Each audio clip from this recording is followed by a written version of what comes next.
prayer in the field of silence.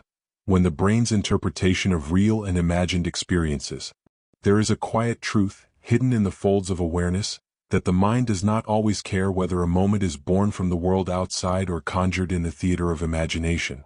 In the inner chambers where thought becomes sensation, and sensation becomes emotion, the body answers to the chemistry of feeling more than to the accuracy of the story.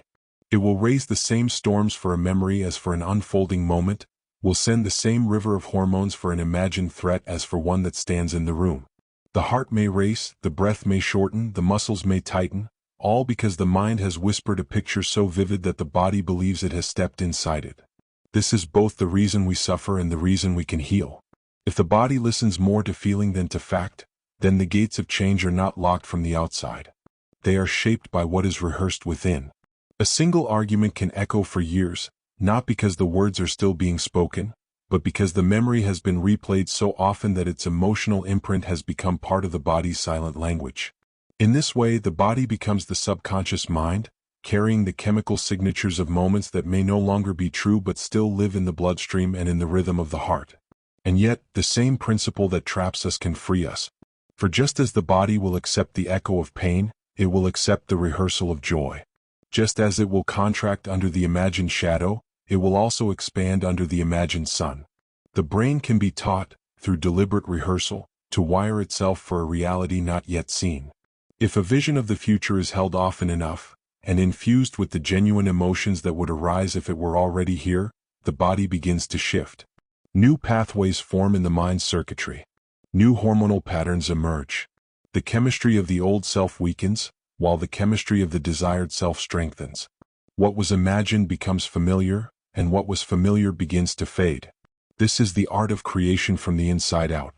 To wake in the morning and not rehearse the problems of yesterday, but to step instead into the scene of a life yet to come. To see it not as a distant hope, but as a living moment, detailed and textured, infused with the gratitude, freedom, and peace that would rise naturally if it were already real.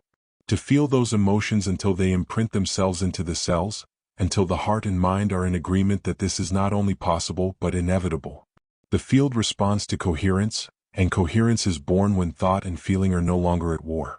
But there is a choice to be made, every hour of every day. For the mind, if left unattended, will return to the grooves it has carved the deepest. It will relive old wounds without invitation, anticipate losses that have not happened, invent scenarios that feed the same chemistry of lack. And the body, faithful to its training, will respond each time as though these imagined moments were real. The cycle continues, and a future that mirrors the past begins to form. Awareness is the first disruption. To notice the moment when thought begins to summon an emotion that no longer serves. To recognize that this is not the truth of the present moment, but the echo of another time. Here, at this point of recognition, is the power to choose. The choice to withdraw attention from the rehearsal of fear and place it in the rehearsal of possibility. The choice to interrupt the chemical pattern before it runs its familiar course. The choice to feel, on purpose, an elevated emotion that rewrites the instructions the body has been following for years. Each time this choice is made, the old wiring weakens and the new wiring strengthens. Each time it is made, the imagined future draws closer, not as a fantasy but as a state of being that the body now knows how to inhabit. So let this be the prayer in the field of silence. To hold the mind steady in the vision of what is desired, until the body accepts it as truth. To feel gratitude before the gift arrives, to embody peace before the conflict is resolved, to live in the vibration of wholeness before the healing has shown itself in form. This is not self-deception, it is self-direction. It is understanding that reality is first shaped in the unseen, and that the field responds to the signal sent from the union of clear intention and elevated emotion. There will be moments when the old images return, and with them the familiar feelings. This is not failure. It is simply the evidence of the pathways that have been walked too often. Smile at them, acknowledge them, and return to the rehearsal of the future. There will be days when the body longs for the chemical comfort of the old emotions, even if those emotions are sorrow, anger, or fear. Breathe through the craving and feed it instead with the chemistry of love, appreciation, and wonder. Over time, the body will begin to prefer the new. It will reach for the feelings that align with creation, not survival. In this way, imagined joy becomes as powerful as remembered pain once was. In this way, the future begins to send its signal into the present. The field of infinite potential begins to collapse into a reality shaped by conscious choice.